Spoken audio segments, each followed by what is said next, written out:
Welcome to Remote Reality. This is Lauren. And this is Dee. And today we are bringing you Unknown Number, a High School Catfish, which is one of the top movies right now out on Netflix. It is a documentary that covers the implications of kids with cell phones and stranger danger. Anyway, Dee has not seen this. I've seen it. I got a text a week ago from Liz. She said, if you watch this, let me know. I'm speechless. I'm texting her throughout the whole thing. She's like, just keep watching. Just keep watching. So I wanted us to see Dee's live reaction to this. She has not watched it. I said, do not watch it. Do not look up anything about it. And it's getting hard to keep her in a bubble because so much is coming out about it. So yeah, High School Catfish. Dee's going to give her live reaction. And if there's something I want to add, having seen this, we're going to have her unplug her earphones and you'll get the person who's seen it's take if there's anything that, no spoilers for Dee. All right, let's watch. Remote reality, yeah, that's the key. Unlocking stories wild and free. With the host, side by side. Channel surfers, let's ride.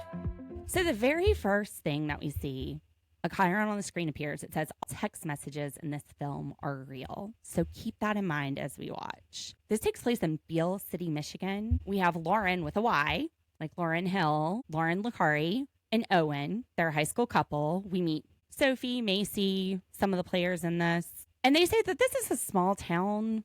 There's nothing to do except make TikTok videos, play on social media, and gossip. And that's pretty much what the parents do as well. Sounds like where I grew up. I lived in a town like this before too, and I'm just really glad I don't live there anymore. I miss it sometimes. Really? Yeah, because everybody knew everybody. And that can be a good thing or a bad thing. But yeah, everybody knew that we were Catholic because we went to Catholic school, and it was the Deep South, and people did not like Catholics. Aww. Yeah. It was interesting. It was definitely an interesting few years. Anyway, so Beal City, Michigan, they don't have anything going on. They just got to do those TikTok dances and jiggle, make it wiggle. I mean, I don't know.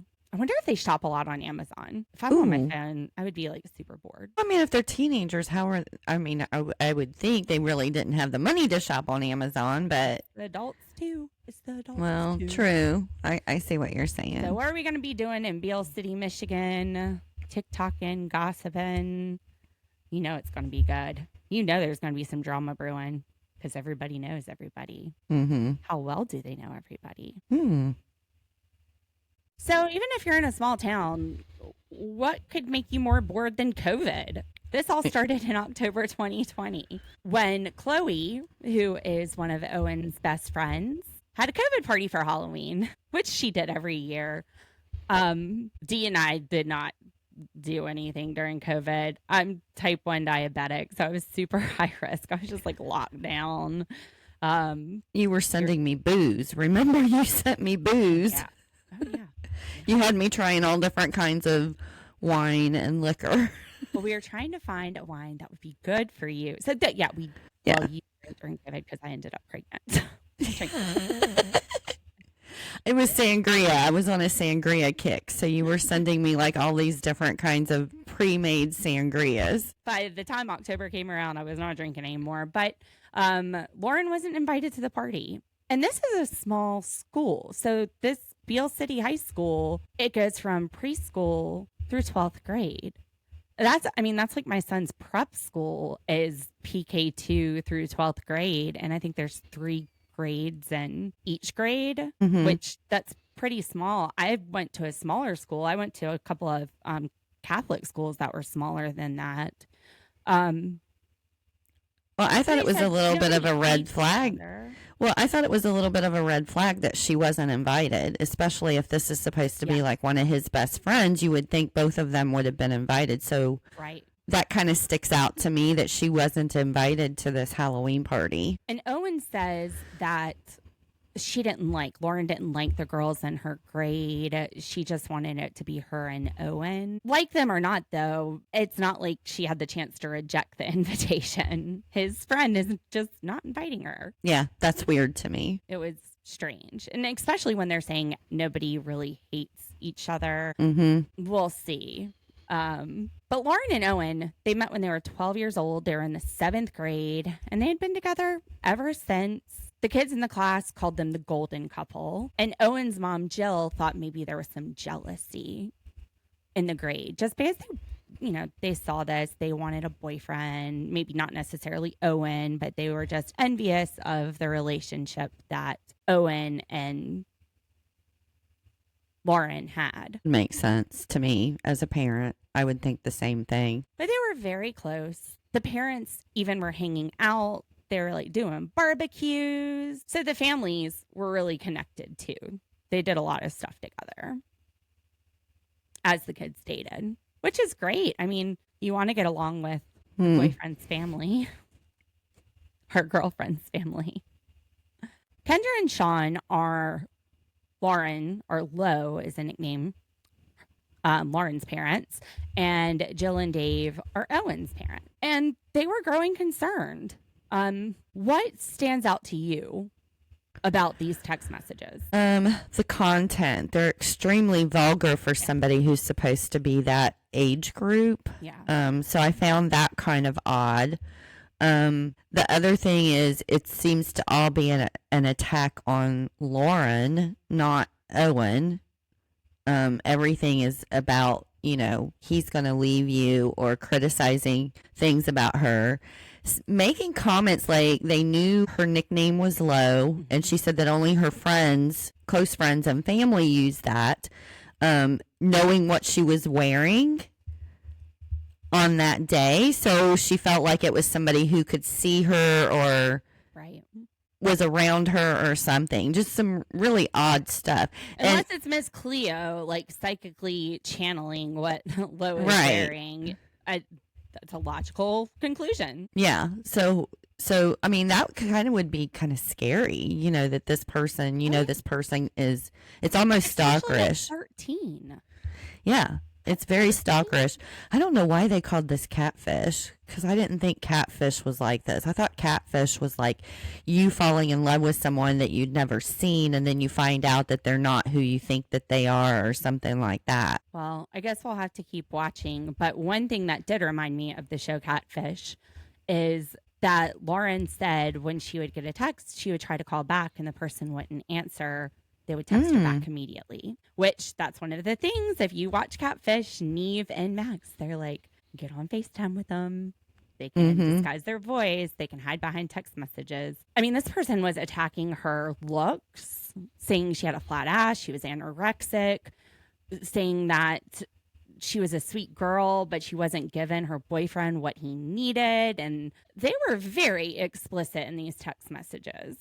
The other thing that kind of stood out was the first text message said, sorry, not sorry, which that saying is from a while ago. True. That's one that my kids used to use when they were in high school. Sorry, not sorry. So that stood out to me. So the parents, what do you think of the way that they're dealing with it up to this point?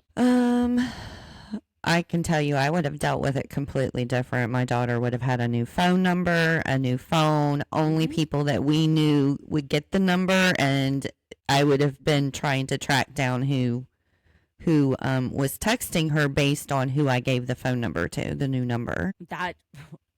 Exactly what I was thinking when I watched this for the first time. There would be no question. Yeah, done. This is stopping today. We're going to the Verizon or wherever. We're getting a new phone, and we're getting a new phone number. And I'm sorry, but there's only going to be a few people that have your phone number. Now, I do think it was good that Kendra said, Lauryn's mom, to keep being you. You're beautiful. Just encouraging her not to let this person get her down. Like, be confident in who you are. Just keep being yourself. But that's so hard at 13. That's so hard at 13. It's hard. It's hard now. Right. Yeah. It's good advice, but in reality, that's not necessarily the way things are. I mean, it's hard for adults. I can't imagine telling a 13-year-old to try and do that. But now they're going to go to the school, and they expect that the school is going to step in. Like you said, though, they can step in. They can literally take these phones right out of their kids' hands. I grew up without a phone. You grew up without a phone. Mm-hmm. It's fine. It's fine. Yep. I'd be going and buying a little burner that, okay, when you need me, call this number. Otherwise, that's it. I'll go get them a walkie-talkie. Start sending some smoke signals and pigeons or something. Is that what they did back in your day? No, I was just being sarcastic. He's like, they delivered my handwritten letters by horse. U.S. Postal Service. Because the parents had an inclination that whatever was happening on school grounds, things were being brought up that were said in class. They went to the school. Jill, Owen's mom, said that the school is responsible for the kids while they're on campus. And Kendra said, I don't think that the school handled things well. But you're the parent that gave them the phone. The school's not responsible for them having a phone. I don't know how the school could do much. I feel like these parents are passing the buck. Yeah, I think I would have avoided the school. I actually probably would have went to the police. Good point. So we meet Dan, Principal Dan, and he is shocked by the vitriol in these messages, by the detail. It was enough to make a 53-year-old man blush. Things like tits in his face, make him horny, make him cream. Ew, I mean, just, this is a 13-year-old. Supposed to be a 13-year-old that's sending it, or you're assuming it's a 13-year-old that's sending it, but We're I don't. talking about a 13-year-old. I know, that's what I was saying. Not only are we just talking about a 13-year-old receiving them, your mind is thinking that it's probably someone in their age group, which it would be around 13, like somebody that maybe is being harmed themselves. Something. Because how would you say that thing without experience? So maybe it's somebody that's being assaulted themselves, or that could be a theory. Now, the girls in Lauren's class, aren't they so sweet and precious? They had their own little theory that maybe Lauren was doing this to herself to get attention. Because Lauren was a quiet girl. She really didn't talk. She liked sports. Maybe she, just wanted attention. All she did was talk about things that weren't really important to her, like sports, which, okay, no, that is important to her. That's why she was talking about it. And she was probably not talking to y'all because y'all seem like bitches. They would sit there and say things in class just to see if it would get into the text message. And it was only the things that were said around Lauren that would make their way in. So they started suspecting that it would be Lauren. Like, what do you think about the kids getting involved in this investigation? The kids in the school getting involved, and Lauryn and Owen getting involved from the beginning. What do you think about this community involvement? Well, I definitely can understand why they're trying to get to the bottom of it themselves before they involve the parents and still continue to try and find out who it is. I mean, that seems just natural to me. Parents are the ones that brought it to the school's attention. And what motivation do these girls have to get to the bottom of it? Well, there's nothing else to do in school, so it's a mystery for them. And, and they probably grew up on look at all of these Disney shows where these teen kids and junior high kids are out there solving adult mysteries, for crying out loud. Gosh darn, Inspector Gadget up in here. Mm-hmm. One of my concerns is how much information about this is out, because when you want to protect an investigation, you don't want everybody to know the details of the investigation. You want to leave things and hold things back. There's things that maybe only the suspect could confirm. I mean, it's like this Manuel Arrow case, the 7-month-old boy that is missing. The police have arrested the parents on murder. Right now, we're not hearing a lot about the case, and I have been following it. I do want to follow this coverage, but I haven't said anything on podcast yet because it's all speculation, which is good. That means that the police are doing their job and keeping the information that they have close to the vest. But there's nothing to report about speculation. That would not be responsible journalism for me to do that. And as an attorney, I'm like, okay, like, great, hearsay. Let's what the proof is. But that's my concern here, is these girls not only know that she's getting texts from an unknown number, they also know the content of what's coming through. They know that their conversations are or are not going into those texts. And the rumors are spreading quickly around school about the text messages. So I think that is making the investigation, that's going to make it so much more difficult. Like you said, if they went to the police about this first, I mean, it's a small town, it still might have gotten out, but hopefully we would have had better investigating. Now, also, Lauryn is a quiet person. It doesn't really seem like she wants anything to do with these people. Why would someone who's quiet and doesn't want to talk to you want your attention?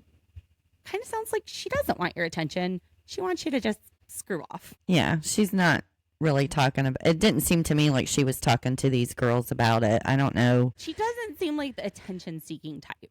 I'm the attention seeking type. I'm not a quiet person. But that's not Lauryn. That's you, Lauryn, not that Lauryn. That's Lauryn. This Lauryn with an E, not Lauryn with a Y. Although that Y, I think that was to get attention, but we'll just blame her parents for that. I mean, yeah, she didn't have anything to do with that unless she changed it somewhere. Now, Principal Dan, this reminds me of Forrest Gump. The Dan guy in the wheelchair, what did they call him? I don't know. I'm not a big Tom Hanks fan. I can't remember. Principal Dan ruled out Lauryn and Owen pretty quickly. Just based on their responses, they seem very honest. Police officers shouldn't be doing criminal investigations. I mean, should be. Police officers should be doing criminal investigations. The parents have handed this off to a school principal. Like, where's the accountability? Why not go to the police? Why expect the school, based on your theory of where this is happening, to take care of the fact that you have given your kid a cell phone and you're not doing anything about it? Like, make it stop. Make this unknown person stop. Take away the cell phone. It's just ridiculous. I know the channel surfers are probably screaming at us at Lieutenant Dan from Forrest Gump. Lieutenant Dan. I kind of want to call the principal Lieutenant Dan now. Principal Dan. So whenever Lauryn would get a text message, she would let Principal Dan know. And he went and got a bunch of cameras and put them all around the school. I mean, hopefully not like in the bathrooms.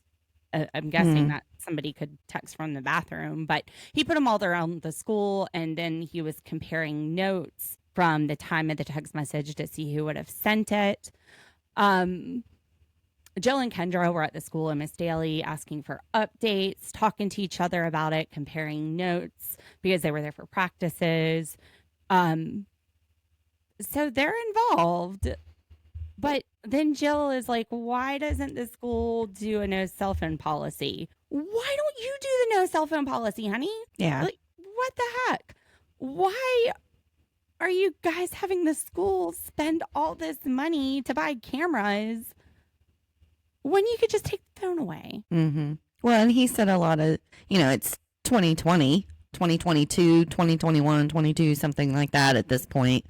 And, a lot of the students are, using their cell phones for educational purposes. He points out that he uses his like a desk. Yeah, but he's not a student.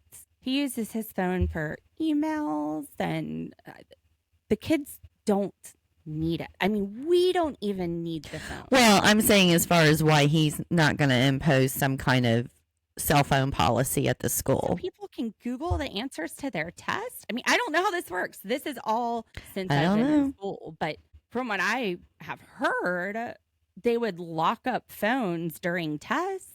Channel surfers, let us know. Is that how this works? I mean, educational tool? You mean the AI assistant just, God, told you what the answer is? I hope not. AI is it does not get things right. No, it's not very accurate. Not at all. I don't know. He suggested to the parents for them to change the phone numbers. And what did you think of Jill's answer that they were afraid that they would never find out, and they were worried about allowing the person into their home? They were sure it was someone close to them that they knew, so she wasn't going to give up the phone. I understood her reasoning, but for me, the emotional health of my child would have come first. Yes. To me, if you are not taking away the phone, you are allowing that person into your home. Mm-hmm. You are putting that person in your child's pocket. That's not okay. I almost wonder if these people are so bored that they like the drama. Well, I mean, that's a possibility. They don't go to the police. They don't get rid of the phones. They're like, haha, let's see what the school will do. It makes them the center of attention, really. If the whole community is starting to learn that this is going on, it puts these two families at the center of attention just about everywhere they go. That's interesting. So the parents are attention seeking. Well, yeah, in relation to what's going on with the kids. And the friends are thinking that somebody who's doing this might be Lauryn because she's seeking attention. Mm-hmm. But it does seem like the parents are attention seeking. Well, yeah, I mean, to me, they're doing things that keeps it going, not just nipping it. They're making it worse. You go to the police. So if they go to a ball game and other parents, hey, so-and-so's, said that this is going on at school. How are things going? Every time they go out, the more the rumors go around about what's going on with these two kids, then every time they go out, the adults in the community are talking to these parents, coming up to them, asking them what's going on. How are they doing? I'm sure that's what you would do. There's so many obvious answers and solutions here, and it's like they're trying not to do those. Mm-hmm. So the video cameras turn out to be a bust because they don't know if the kid is uploading something to Snapchat, texting. You don't know. Everybody's on their phone. You don't know what they're doing. So, of course, it's a dead end. Why not go and look at the IP addresses? This is what the police would do. Yeah, my husband had somebody that was harassing him using the mail, and they were getting the stuff online, and I gave the police the IP address. Took them 30 days. They caught him. It's like they did all of this and then realized, oh, never mind this solution. This won't be a solution. This won't work. We're not investigators. And they're like, it's 700 kids. It could be anyone. I doubt it's the ones in preschool, kindergarten, first grade. Sure. You could probably rule out half of those kids at least. Now, they suggested that they block the number, and they're like, oh, you can't block an unknown number. There are apps for that. Yeah, I think they were saying that, I think this was the part where they were saying that they thought the person was using some kind of app that generated the calls coming from different numbers every time. Yeah, but I'm pretty sure you can get some sort of service where you only get calls from known numbers. I don't know. I don't know that much. They're like, we want to find out who this person is. Okay, fine. So then you take your kid's phone, you give them a new phone. You don't tell anybody that they have a new phone. You let them know at the end of the day what's being said, or, not. You don't leave the grenade in the kid's hand. Now, this started getting to Lauryn. She stopped trusting Owen. She didn't know if he was in the hotel room with this person on a Thursday. I mean, she probably could find somebody to verify the alibi, but obviously this is a lot, and they just want it to stop. So Owen dumps her over FaceTime. That's like the Sex and the City Post-it note. I'm sorry, I can't. Don't hate me, Jack Berger. It took me so long to get used to kids breaking up with each other in text messages. Or my favorite was, we're taking a break. Okay, so you broke up. No, we're taking a break. No, taking a break is broken up. No, it is. If they're not all in, you should. Yeah, and that's what people think. They're like, oh, I've got this situationship. You don't have anything if you have a situationship. What you have is somebody that can turn around and say, we were never official. If they wanted to be official, they would be official. So, ladies and gentlemen, learn from the old people. Anyway, what do you think about the parents' reaction to the breakup? I mean, I think it was probably pretty normal. I think they probably saw it coming. I mean, most adults couldn't handle the situation that those 13-year-olds were going through. No, absolutely not. I was surprised to hear, though, that the messages actually got worse after the kids broke up. Right. So the messages are now telling Lauryn to self-harm because Owen would be better off without her. That is sick. I'm just so confused. I'm like, if the goal was to break them up and they're broke up, why would these continue to be sent to her and just escalate in viciousness? And she didn't have problems with anybody. as things escalate, the texter starts saying, if you're not going to hurt yourself, we will do it. And that's when they go to the police, which is how long after the text messages started? 15 months. What parent would let this shit go on for 15 months? Now, to be fair, there was a year break between the first and the second, but still 5 months. 5 months? Even assuming a year break in there, the principal is sitting there. I'm worried about the kid's mental health with this barrage of text messages. I'm speechless. See, I'm speechless. Just like Liz was speechless. And you said, I can't imagine how Liz would be speechless. You probably couldn't imagine how I would be speechless. Exactly. Yeah. You're speechless. Yeah. Well, and I mean, this is extremely emotional, I'm sure, for this girl and her family and the boy and his family.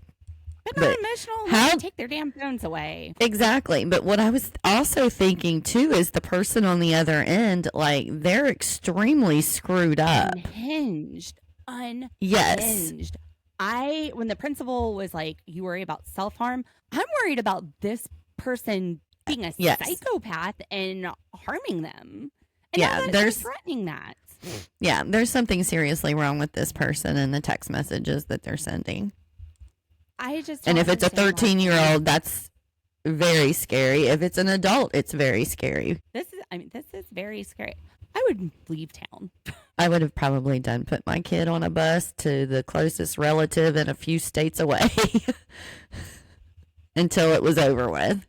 I mean, new phone, new life. I think that these parents are passing the buck.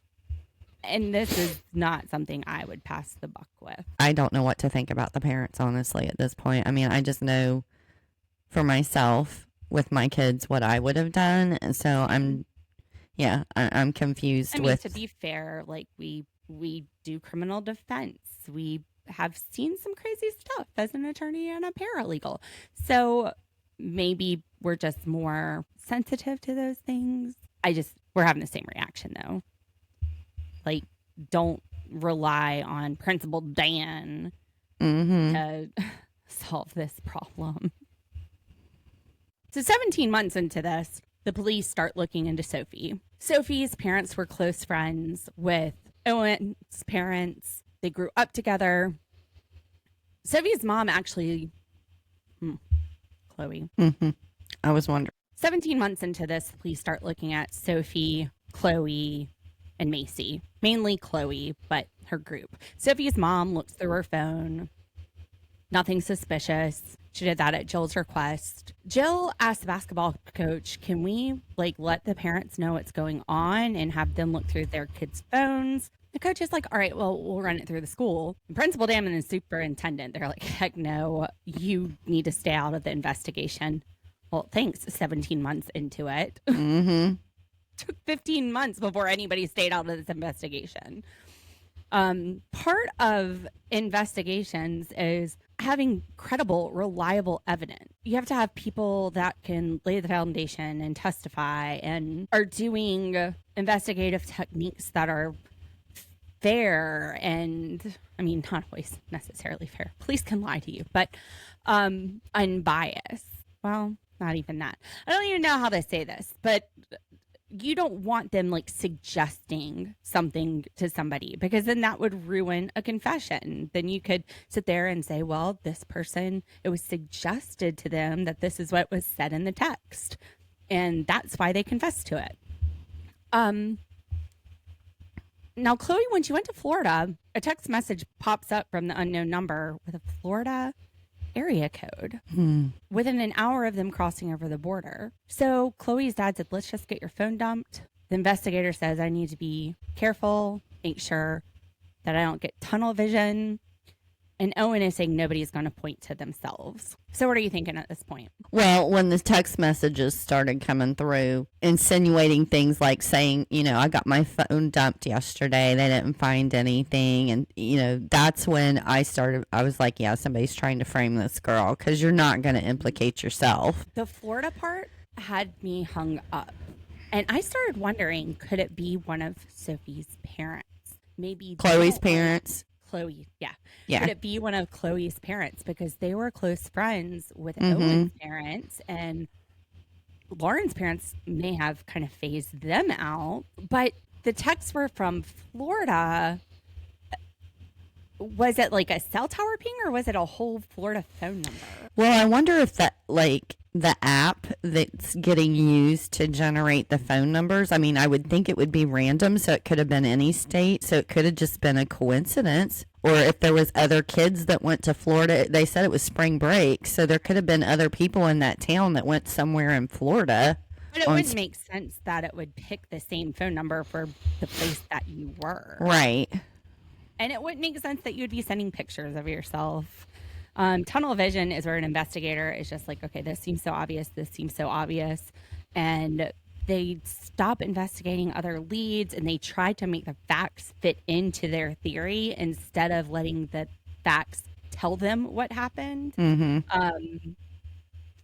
And defense attorneys tear that stuff up. Tear it up. So a picture from Family Christmas at Owens comes through, and police say, is anybody in Owen's class in your family? And he has his cousin, Adriana, who doesn't have the best relationship with Chloe and her gang.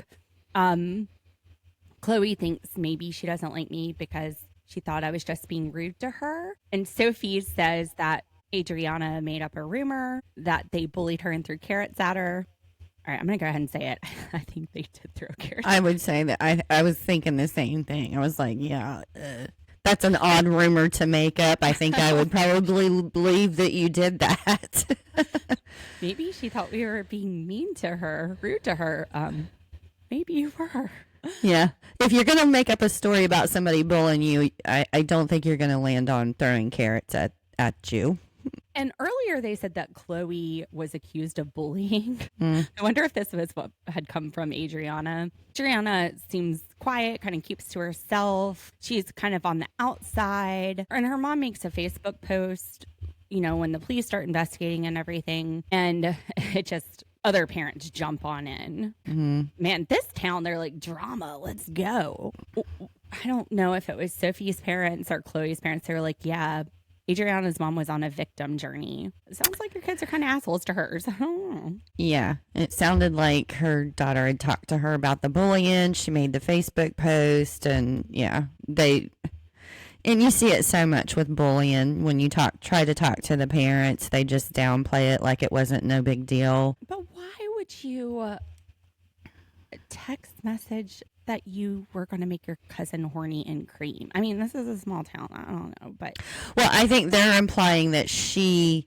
is trying to set Chloe up. They are. Yeah. But can you imagine for 17 months sending sexual text about your cousin to set somebody up? I can't really imagine anybody in this age group doing that for that long. I can't even imagine them saying some of the things that are being said are very adult language terms that get used, and some of them are not very current terms, like what kids in nowadays would reference. I did see hashtags at one point in the text, and I was like, aren't those kind of outdated? But I wouldn't even want to have to like think up sexual things to say about my cousin to get back at somebody. It ain't that serious. I think Adriana seems very truthful. Yeah, I don't see her doing it. If she's been bullied by these girls, she just wants to be left alone. I can't see her going after her like this. I must feel like these girls are using this as a chance to get back at her for calling out their bullying in the first place. They're like, oh, let's just like bully her again. Jill said there's no way that her niece, Adriana, was involved in this. And Adriana then starts getting text messages from the unknown caller as well. The same horrible, threatening, you know, you hate them too messages. You know, she was scared. She's even crying during the interview. The edit may have edited that part in. Maybe she was crying about something else, but she did look pretty traumatized by the whole experience, undoubtedly. Yeah. Scared. She looks scared. But tensions are really rising. Kendra's parents are fighting. Kendra's mom is saying that Sean wasn't made or Lauren's mom said that Lauren's dad wasn't made a priority. Lauren's dad is saying that Lauren's mom said she could handle this and she's not. Owen is getting angry. They're starting to see his anger come out, like on the basketball court, like his struggles inside are turning out physical. And at one point, he meets a girl from Peconi, which is a little while away, met her while he was off at a sporting event out of town. And then text messages, same nature, unknown caller, start going to this girl's mother. How does that even happen? Now we know that Owen has a stalker. Well, I mean, I've always felt that it was someone who was interested in him when they went after Lauryn. Mm-hmm. But for whatever reason, they still dislike Lauryn, or maybe they don't believe that him and her being broke up is for reals. I don't know. But this is just like, I don't know how you would find out the number of somebody's mother. The FBI does a dump on Owen's phone. They can't make any connections from that. And then they start trying to track where this phone came from. And they find that it's linked to a service called Pinger, which hides, it's meant to disguise where the phone comes from. And they found 2 IP addresses where this phone was pinging from. So we're cracking it down. What theories do you have at this point? I still don't think it's a kid. I really believe that it's an adult. And usually in shows like this, I try to break things down by who we're not hearing from. Mm-hmm. But we're hearing from like all of the parents. So I'm really like kind of stumped on who it could be. I feel like it's an adult though. Mm-hmm. I mean, one that maybe knows technology if they know to use Pinger and pay for that service. I have never heard of any of those things. But it's like, which adult? I mean, again, the only theory I had at this point was Chloe's parents. Well, I had kind of thought in the beginning maybe Owen's mom, but she's talking in all of this and doing the interviews and stuff, and I'm assuming whoever did this is probably in jail. And she finally took the phone away. Yeah. Finally. We see her crying at the officers. She looked awful. Like, you could tell she was stressed completely out from this. And he says, have we taken the phone away and changed the number? I mean, we're like 17, 18 months into this, and finally she has. Well, she took the phone, but she didn't change the number. Well, she didn't even get him a replacement phone. Mm-mm. But she did finally take it away because he was talking about suicide. She let it get to that point first. It's like, everybody else will it this way up. But finally, she took it away. Yeah, the only thing I can think of is, because I'm thinking it's an adult. Mm-hmm. It doesn't seem to be any of the parents because we're talking to most of these parents in these interviews. So that probably leaves maybe a teacher or a coach or somebody like that. That's a good theory. Another good theory. Police go to Jill. They're like, send everybody that could be a suspect. She's given them all Owen's friends' phone numbers. Doesn't match. Then the police are like, could it be adults? So she's like, here, just take the phone. Just take all the numbers we have. They crack the case. The FBI is on it. They crack the case. And Dee, what was your reaction when they said it's Kendra Lauryn's mom? I was like, fuck. I did not see that at all. It's a lot to process. It is. I just can't imagine a mother doing something like that to her own daughter. We're going to take a little break. I have to go get Jake from school. We will be back, but I'll give you a little time to process that. Wow. Are you speechless? I'm speechless. Well, probably not. I probably have a lot to say, but no, I just can't. It just can't wrap my brain around it. None. That beaver looking woman. It doesn't make sense. That Quasimodo. I'm going to have to send you some of the memes I've been seeing. Yeah, I just, that any mother would put their child through that is just, she's sick. There's something wrong with her. Agreed. I really expected this person to be in jail, like not doing these interviews, because that's typically how it is. The person that's not showing up in person in the interviews is usually the person that it ends up being. Yeah, but when you watch Dateline, they'll put them in a nice shirt and the jail is behind them. Well, some places I don't think they're allowed to video it. Like, I watched one about Susan Smith the other day, and they're not allowed to video her in South Carolina. She's not allowed to have people come to the jail and do video and things like that with her. So, yeah, I don't know. Yeah. Remember, the dad and the mom were fighting, and he said it was because she said she could handle it, and she wasn't. Well, and just like one of the things that had been going through my mind is just the sheer amount of time that it would take to be messaging people that many times a day. Like, who's got that kind of time? And we'll get into that in part 2. Yeah, I mean, I've got friends that, you know, I text them, I don't hear back for a week, for shit's sakes, you know. So I can't imagine somebody. Yeah, I can't imagine Liz sitting and sending 50 messages in one day to somebody. No. You know, I mean, you can't even go.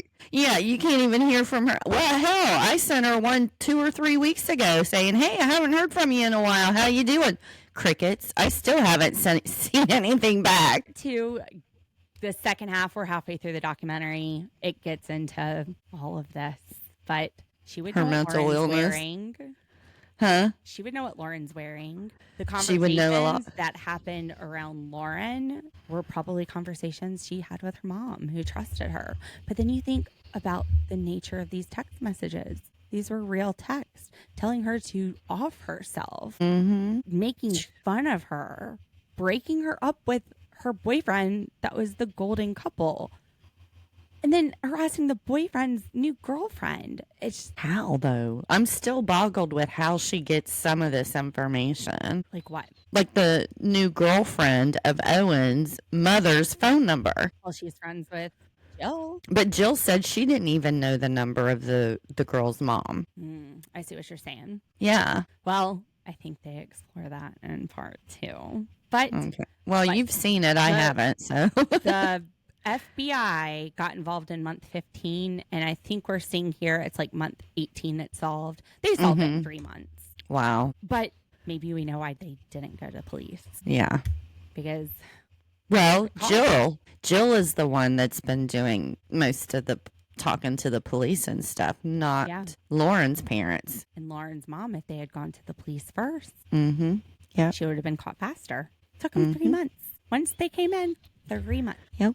Wow. That's also she kind of popped in my head when the whole thing with Chloe and the score of 12 and her being the one that kept the stats. She popped in my head when I watched this too a few times. But I kept saying, someone's mom wouldn't do this to them. I could not wrap my head around that. And that's the thing about crime and true crime. You see this stuff and you can't wrap your head around like how someone could murder somebody. There's just like no justification. Right. It's really a different thought process than we could even comprehend. We'll take that little break. We were going to take it a minute ago, but I thought we'd leave Dee with something good before I scuttle off to get my It was good, all right. Completely out of left field.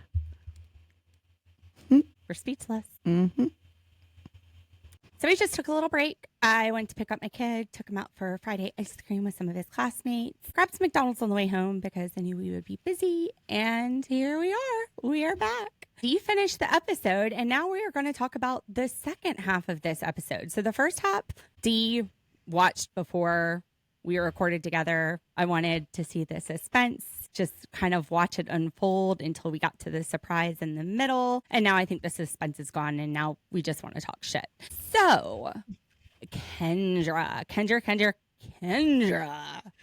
The fuck? I know, that poor kid. I feel so bad for her daughter. Bad for Lauren. Like, first of all, you put a Y in her name, and then you nicknamed her Low, which is a nickname from the hills. The Lauren went by Low on the hills.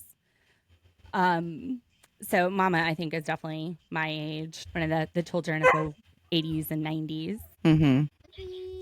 Talking to Mike. Hello. How are you doing today? And what did you want to show the channel surfers? This is the Annabelle doll Furby that scared the crap out of me the other day. Yeah, there's no off button on it. My dog went down the stairs. I hear this weird noise. It was doing something not like this. I mean, it was like screaming. And I'm like, oh my gosh, Teddy fell down the stairs.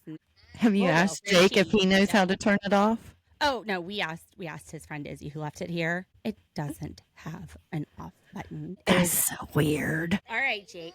Okay. So, Ruby's right on top of my head. What do you want to say to the channel surfers? Channel surfers, this is Ruby Ruby say, hello, how you doing?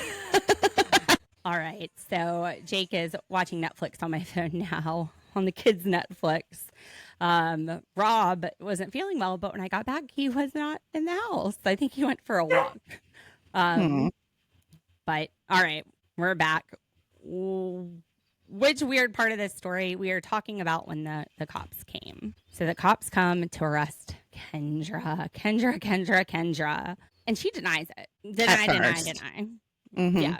No. What do you mean? No, it's not me. Do you have any other devices? A computer outside? Okay, so like if you tell them it's outside, do you think they're not going to go freaking get it? No. It really wasn't until they started asking her why. Like, why did you do this? Why did you send this? And that's when she kind of started giving excuses for why she did it. Well, also, she didn't disclose that second phone. It wasn't until Sean got home and disclosed that second phone. Like, she might have thought she could still get away with it. Yeah. She was trying to keep that game going. And the question of the day is why? I think that's what everybody who watches this is thinking. I mean, I'm also thinking how. Like, how could a parent do that to their child? Right. It blows your mind. I mean, it just doesn't make any sense. It doesn't make any sense. And the reasons that she gave didn't make any sense. Like, she started out by saying, that she was just doing it, trying to get the kids to tell her who they thought it might be. Let's start with that. I'm doing it because I thought maybe I could get the kids to tell me something to disclose who was doing this. Make it make sense. If the kids knew who was doing this, wouldn't they tell you? Like, you think the kids that are victims in this are hiding from you who's doing it after 2 years? Mm-hmm. Exactly. Or a year and a half? They don't know. 1, and 2, you just talk to them. I think that was taken from Jill. I think she was taking a page out of Owen's mom, Jill's book, because Jill pretended to be Owen and texted Kendra to try to get a confession. And she probably sat there and thought, oh, well, she catfished Chloe. Not Kendra. She catfished Chloe. So if Kendra is doing the same thing and just like catfishing people to figure it out, maybe I'll just say it wasn't me at first, but I was just doing what Jill was doing. That's where I think she got that BS, which no proof it came from any number other than hers. All of them. Because at first she tried to say she didn't do the first one, that she, picked it up from there, but they said no, everything came from her number. And when she said that, I had a theory. I was like, well, maybe Lauryn sent the first ones to herself in October and Thanksgiving, and then she continued it. But Lauryn, I think, was just in shock. We were speechless, and this isn't our mom. Yeah, she looked like she was in shock. Dad looked like he was in shock. Lauryn... We were in shock.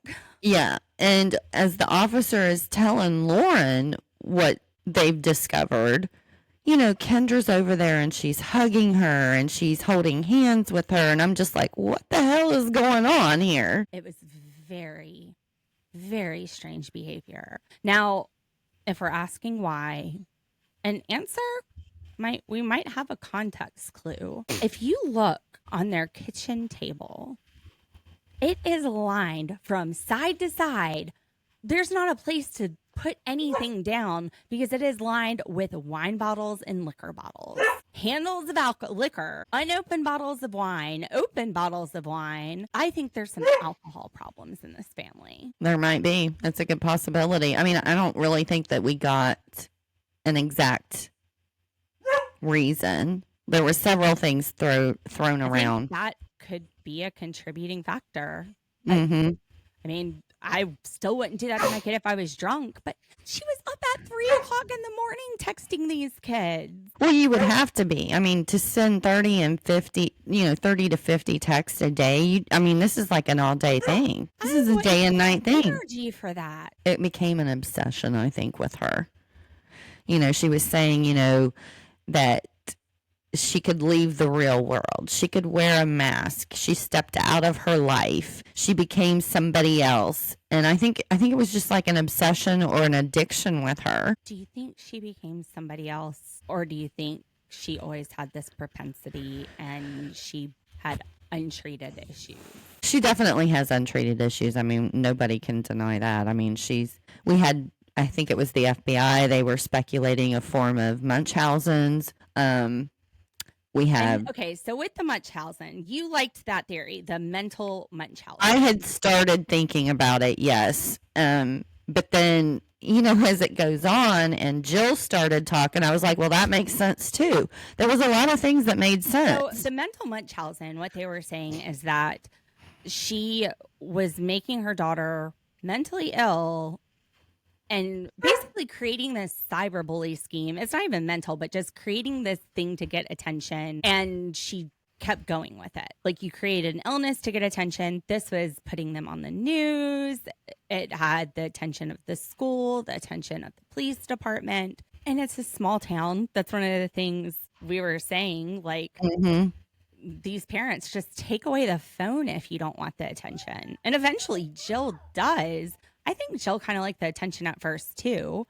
The culpability is way different than creating the problem. Now, Kendra, fuck her. But why wouldn't you have taken the phone away at first? Like, I feel like they both liked the attention. But Dee, we talked about this.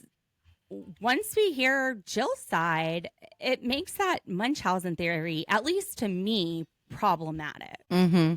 Yeah, because Jill started talking about the attention that Owen was getting from Kendra and how weird she thought that it was. And she suspected that she had an obsession with Owen and said that she would go to games after the kids broke up. Yeah. And then you hear Owen talking, and he's talking about like the attention that he would get from her when he was around her. She had cut his steak for him. What? Like, I cut my kids, who's 4, I cut his steak. I don't do that for my husband because he's a grown man. He can cut his own steak. Like, Dylan, when your kid was in middle school, high school, were you cutting their steak for them? No, they could cut their own steak at that point in their life. Once they can do it, you just let them do it. Yeah. As long as it's safe. I mean, I guess cutting a steak could be dangerous, but the kid was in freaking high school. Yeah. So that kind of made some sense too, because everything was directed in those text messages as this person wanted Owen and they didn't want him with anybody else. Why would she go ahead and text the new girlfriend's mom if it had to do with her daughter? To keep him from moving on? Yeah, so that tells me. Break up. She was even telling her, don't believe what this person is saying. Don't blame Owen for this. Okay, well, just stop freaking texting her. Yeah. And Lauryn didn't break up with Owen. Owen had enough and broke up with Lauryn. Right. And at one point, I was thinking maybe Lauryn sent the text messages at first, and then the mom continued it. And maybe that was the person that she was trying to protect, her daughter. Like, if Lauryn had started the text messages and the father's there and the police are asking and she's saying someone else started it, maybe that's how you link them all up. But that Lauryn was freaked out. Lauryn, they ruled her out based on how she was acting. I don't think mom took the fall for Lauryn. Mom is in denial. Mom isn't even wanting to take accountability necessarily for what she's done. She's trying to make excuses like, oh, this is how it started out. Oh, I didn't do it the whole time. But they all link back to her. Yeah. It's her phone number and her phone number only that it goes back to. So. And my guess is, I mean, the FBI knows this started in October. My guess is that they linked that IP address. I'm so sorry. Give me a minute. I guess they wanted some. All right, channel surfers. Sorry about that. It is Friday afternoon. The kid is home from school. The husband is MIA. And he's over here trying to get Doritos and leaving the bag open beside me. The dogs are eating them. But finally, I just told him, you just leave the room for a little bit. I will be out soon. I've got the door wide open. He'll be fine. I think he's going to get his Nintendo. It's anyway, the case of the Dorito snatchers. Yeah, Lola and Teddy were both eating out of that bag. All right, so I don't think Lauryn had anything to do with this because if the FBI went and traced it all back, which they did, and they said there was no evidence that anybody else sent it, my guess is that she started from the beginning using that call blocker. That was probably from the first call. I think this was premeditated. She's an IT. She didn't think she was going to get caught. That's why they didn't go to the police at first. But this is just nuts. Her saying that whole excuse about like, oh, well, I was just trying to figure things out for my kids. Just talk to your kids because you're texting your kids. You're not texting somebody that you think is the suspect like Jill did, not excusing Jill's behavior, but I feel like that's what she's grasping onto. Just the way that she talks about things in the beginning, I feel like she believes this narrative that somebody else started it when she's saying the school didn't do enough. It's like, if I say the school didn't do enough, then that excuses me texting the kids to try to figure out what they knew instead of asking them, because you think your kids are hiding the secret on who's sending these dirty texts that sound like they're coming from a middle-aged woman or a middle-aged guy. I mean, I don't know. She has a dirty mouth. And the husband doesn't recognize this. She's never dirty texted him, and he's not going, this sounds awful like Kendra. The husband, I think a lot of stuff went over his head. I mean, this woman had lost 2 jobs in a year, and he didn't even know about it. Unbelievable. They got evicted from their house because she wasn't paying the rent. She lied to him for close to 2 years about having a job. She didn't have it. They get evicted. They lose all of their things that go into the pawn shop because she's not paying the pawn fees, and that gets taken.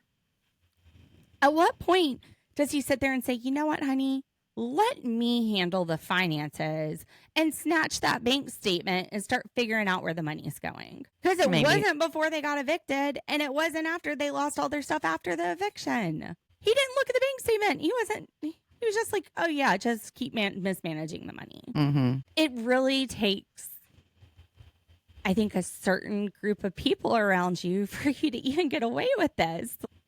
A spouse that won't question anything you do.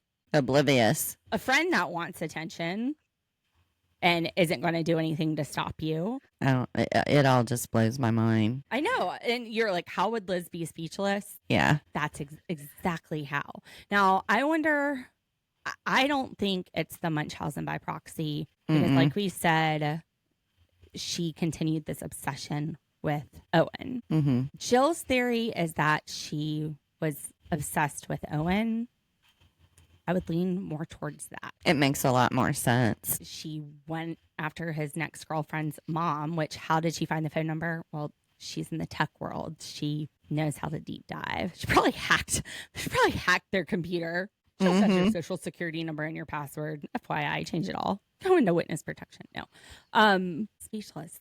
And the text messages were so sexually explicit. Now, she does tell us that she was raped. So she is the victim of rape, and it was at a young age. It was 17. And it might have been statutory rape depending on the state. Like in South Carolina, the age of consent is 16, so it wouldn't be. But I would imagine something traumatic at a young age would leave a lasting impact. That does not excuse you if you become a predator yourself. You unfortunately have to be responsible for your mental health.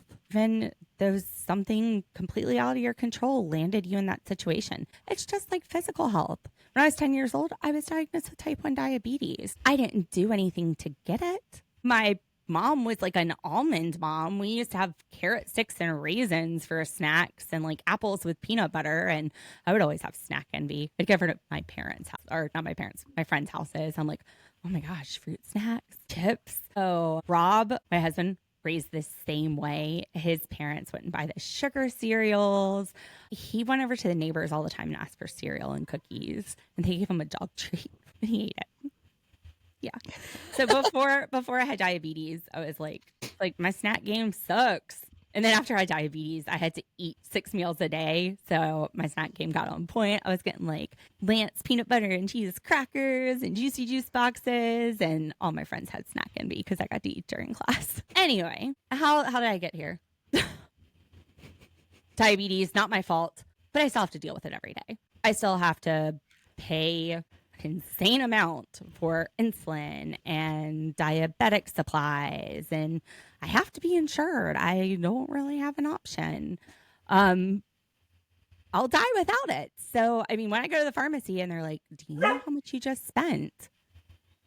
And there's 4 numbers on that ticket without a period, 6 if you can. And I'm like, yeah, I don't have a choice. So sometimes life hands you stuff. I mean, you know this too. Sometimes life hands you things that you just have to deal with. But that doesn't mean you have permission to turn into a shitty person. You just have to do what it takes. And you have to be responsible for taking care of yourself. Right. Which, as a child, when she was 17, maybe she didn't get shown how to care for herself after that situation. I think it would be incredibly hard and incredibly traumatic. But and it's sad. It's very sad, but it doesn't excuse it. And you hear statistics that say child predators were victimized themselves as children. The Menendez brothers, they killed their parents. They went to jail, but there's mitigating evidence. There is a factor that it doesn't justify it, but it makes you think, if she was victimized at a young age, I don't know. I'm not a psychologist, not a therapist. I wonder if her brain got stuck there with that being one of her perhaps first sexual experiences. And maybe that's why she was fixating on somebody younger. It is disgusting. I don't know. This is the thing about this show. I try to make everything logical, and I think we just have to settle with sometimes there is no logical explanation for crime and victimizing people, especially your own kid. Yeah, it just makes me feel really bad for her daughter. She still wants a relationship with her mom. That's what's confusing to me. I mean, I get that it's her mom, but she also has this extreme connection to her mom, wanting to, stay close to her, talk to her. She doesn't trust her. Well, that's where the Münchausen came in, like you were saying. You think that the mom was maybe doing this to pull the daughter in closer, and she was super involved in Lauren's life. She was her basketball coach, her scorekeeper. She was at the school every day. The principal said she was always involved. That also puts her closer to the investigation, meaning that she's got her finger on the pulse. She knows where they're leading. She knows where they're catching on and what to do to change courses, which is why you keep investigations private. This is why when you hear family members complaining, and I know it's hard. I know it's hard for a victim, but this is why you hear when family members are complaining that they're not getting any updates from the police. They have to protect that investigation. They are looking out for the victim. The family of the victim is victimized in a way as well. But what if it's a situation like this where it's a family member who's been getting updates every day on the investigation? It just furthers that victimization, put other people at risk. Yeah, so she goes ahead and she pleads guilty to 2 counts of stalking, one for Owen and one for Lauren.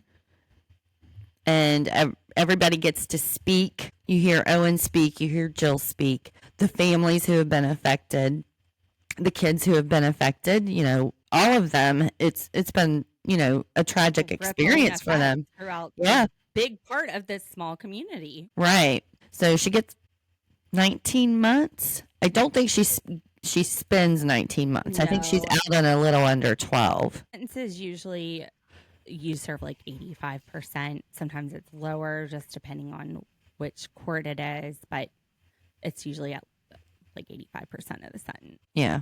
And when she gets out, she's not allowed to have contact with any of the victims, including Lauren. So yeah, that's a no contact order, not to contact the victims of her crime, which is to protect the victims from their accuser continuing to reach out to them. Lauren should be 18. She should be 18 now because she was 13 in 2020. So it's not like an age thing. It's not that she can't have contact with her until she's an adult. Even as an adult, this court order would prohibit contact because Lauren is the victim of Kendra's crime. I'm not sure when that no contact order will lift. What we do know is that she has a 5-year sentence that's suspended on probation or on parole. She's out on parole right now. She was released about a year ago in August of 2024, and she'll be on parole until the summer of 2026, which means that she'll need to check in with a parole officer, pay fees, do drug tests. We hear from her cousin who said she was like the life of the party. No shit, Sherlock. Look at her dining room table. She's like the drunk person passed out at the bar of the party at this point. Her husband, Sean, left her. Lauryn is close with her dad. She says she wants a relationship with her mom when her time is right. But I think that might be why Lauryn is connected to her, is because she was showing this like Dr. Jekyll, Mr. Hyde, this face of just being a really awesome mom, super involved in my kid's life. You know, don't let this person get you down. Don't believe what they're saying about you. Believe your boyfriend. I think they were just blindsided. And you got to wonder, were there any, if Sean goes back and looks, were there any indications that would make him go, If there were, he was probably turning a blind eye to it. Like I said, he didn't even look at that bank statement after they lost their house and then lost all their stuff in the storage unit. He didn't even know she lost her job until the police got there. Right. It had been like a year before that. She'd been a year without a job and he didn't even know it. It seems like she was starved for attention and had a very unhealthy way of getting it. Like a sick, twisted, demented way. Yeah. It doesn't really matter what excuse she comes up with. The stuff that she texted to her daughter was just appalling and vulgar and disgusting. And everybody saw that this could be harmful to her daughter. Like, not only hurting herself, but hurting her self-esteem. Like, she ruined her daughter's life. She affected a lot of people's lives. Many of those kids. I mean, they were just kids. You know, you got Chloe, who's getting blamed for it. You've got Owen. You know, every relationship he has, you know, the people are getting these text messages, or at least the one relationship afterwards. And it's interesting because he says at the beginning of the show, I didn't think the phone would lead to this. It wasn't the phone. It was your girlfriend's mom. Yeah, it's sad. It's just sad all around. Which probably traumatizes you a little bit in the dating world. Absolutely. This is what happened when I was 13. I would be terrified to date. Absolutely. Adriana, who had carrots thrown at her, and then the girl's trying to blame it on her. Mm-hmm. Yeah, it's, you know, I think I will continue to try to rationalize this. That's how my brain is until I forget about it. My brain will keep tossing it over, trying to make sense of it. At some point, I've just got to say it's not going to make sense to us. I sound like the prosecutor in the Coburger case. Kind of. Because he was like, I didn't ask him where anything was or how anything happened because he's a liar and it's not going to make sense to a normal person. I mean, still ask, but at least, yeah, we want to know the motive. You don't have to prove motive, but you're always like, why? We always want to know why. You know, we just need to face the facts. These people are mentally unstable or have something wrong with them. There's definitely some addiction problems. I have seen addiction. I have come across people who text me who have addiction problems. I mean, just even in our line of work, and I'm like, oh, you shouldn't be texting that to your attorney. So I think that plays a role in this. And I think her trauma from her childhood, she needs help. Everybody kept saying she needs help. I surely hope she gets it. I wonder if there's any classes or anything that are a condition of her parole. That's not often. It's usually just like the drug testing, meeting with your parole officer, paying the fees. But I don't know. How does the family move forward from this? How does this relationship heal? I don't know that Lauryn ever gets her mom back. Well, she certainly isn't going to be able to trust her. I wouldn't let her in my life, honestly, but that's just me. I mean, She seems to want a relationship with her mom and want it to work and misses her and and it's I know that shit is heartbreaking. so messed up, but it's your mom. I know. And What if your actual mom was the one doing it? yeah, but our Which I mom's laugh because your mom is like a sweet old lady, but yeah, but at the same time, like I'm thinking, my mom would never have done that. It's hard kind to of wrap like your brain around. it's kind of like, when you have a friend who's lost like a child or something like that, and you want to help that person, but your brain won't let you put yourself in their shoes to really like. You can't feel it. You can't imagine it because your brain won't let you go there. I can imagine it, but this I can't. Like, I could imagine how painful it would be, although I don't have vivid imagination. Well, that's what I was saying. I don't see it. I don't see anything, Like- but I can imagine how painful it will be. But I mean, not as painful as it is for that person. Right. But I can at least fathom that. This is something I cannot fathom. What Kendra Lakari did, I cannot fathom. What she did to Lauryn Right. and Owen. Well, it's two parts. It's because we have amazing mothers and we are mothers ourselves. So we have our children. We know how we feel about our children. So you just can't wrap your brain around it. Like She was putting her kid in harm's way, and she was completely blind to it. Whatever was so screwed up within her was completely blind to it. And you know what? There are all kinds of memes and stuff just making fun of her, saying she looks like Hunchback of Notre Dame, which I didn't see an ugly side until I found out it was her, and that was like, oh man, I did not want to see any good in her once we found out. Like ugly shows on the outside. Ugly shows on the outside. And it's just crazy. Like the switch in my brain where I was like, whoa, didn't even notice. Because you're sitting there, you're just like, she's like crumbling. I don't know. It was interesting. It's something I'm sure that I will think about. I haven't stopped thinking about it in a week. I hope you can stop thinking about it. I did it to you. Liz did it to us. I'll probably just watch some Big Bang and I'll be fine. I'm sorry. Remember, I'm the one that's dead inside. So. With that, we're going out with a bang. Channel Surfers, we hope you have an amazing weekend. We hope you enjoy this little special drop that we've got. Let's go ahead and announce this. We're going to announce it Sunday, but we will be covering 90 Day Fiancé the other way. This will be Bee's first foray into actual 90 Day Fiancé. Yes. The first ever was Hunt for Love, which is a brand new series, but this is more what the real stuff is. It's actually my friends Rebecca and Joy. It's their favorite of the spinoffs. It's going to be good, and we are excited to cover it. So I'm looking forward to it. I hope there's as much stuff going on and there is. as Hunt for Love. Yeah. Total shit show. It's going to be amazing. Amazing. That's awesome. Amazing. That's right, the stuff we like to make fun of. The more amazing, the better. I mean, this one it's hard to make fun of. And that's one of the things when we cover the true crime, I can have a sense of humor about it, especially when we deal with it. Like, you get together with a private investigator for a case you're on, they will sit there, drink a beer, and crack you up because they have to deal with these horrible things that happen in life. And humor is a coping mechanism. It's just hard, though. Like, you've got to kind of get past the shock of it before you can be funny about it. Yeah. There wasn't really anything to be funny about with this one. Especially when it's a child. Especially when it's a child. It's... I mean, I could do any kind of criminal case. I think murder. I've done attempted murder. I've done grand theft, auto, like so many different charges. I could not do child sex crimes. Absolutely not.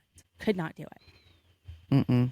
I would not want to go through that discovery. I mean, and I think this is probably how a lot of people feel about criminal attorneys. It's like, oh, but you're defending that person, like defending our constitutional rights. But this one, it's definitely interesting. It's definitely a thought experiment. It's not the most fun thing ever, but we will be back on Sunday with a Big Brother concept. Me and Mama C, and she told me some hot goss, and I'm going to save it for Sunday. But whoa, like if that's true, we're going to try to verify. Whoa. Yes. Juicy stuff. So, all right, channel servers, y'all have a good weekend.